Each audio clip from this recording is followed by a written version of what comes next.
Nýrun eru líffæri. Við erum með 2 nýru. Þau liggja aftarlega í kviðarholinu við bakið, svona nokkurn veginn fyrir miðjan kvið. En þau sjá að hreinsa óhreinindi úr líkamanum, úr blóðinu. Og það eru í raun liggja mikið af stórum æðum inn í nýrun og æðarnar koma inn og fara í gegnum svona hnúð. Þar er eiginlega undinn allur vökvi úr blóðinu. En síðan, þar sem að æðarnar liggja út aftur, að þá liggur þetta út í 2 æðum eiginlega. Í annarri æðinni er blóðið sem varð eftir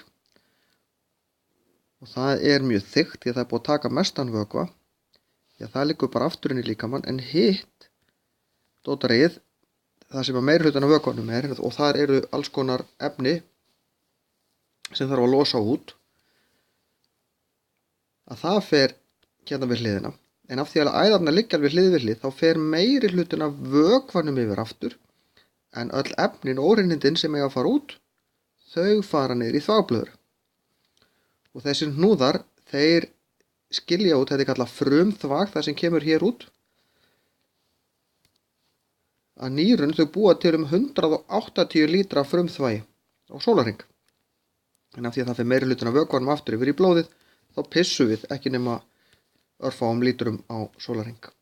Ef við myndum pissa 180 lítrum, þá verðum við nú allsnarlega fyrir ofþótnum, þá myndum við ekki lifa af nóttin einu sinni. Þá myndum við þóttn upp og bara verða alvarlega veik. En nýrun sjá sem sagt að hreinsa ákveðin efni út úr blóðinu og það sem þau hreinsa í burtu, því pissum við út.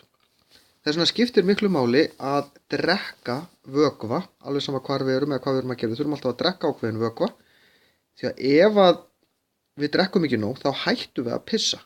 Og þá fara þessi efni að safnast upp, þá er erfiðara fyrir líkamann að hreinsa það út.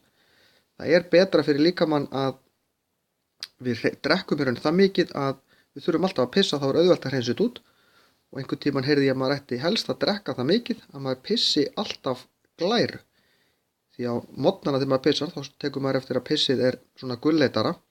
Það er af því að þá er meira af þessum efnum sem er verið að skilja út, til dæmis ammoniak sem gefur sterka lykt, þessa pissulykt. Það er meira af því í, og það er eðlilegt að það sé pínu gult eftir nóttina. En ef það er gult pissi hjá manni dagstælega, þá er maður að drekka of lítið. Það á að vera það lítið af þessum efnum í pissinu og maður pissir það ört að það pissið sé nokkurn veginn glært.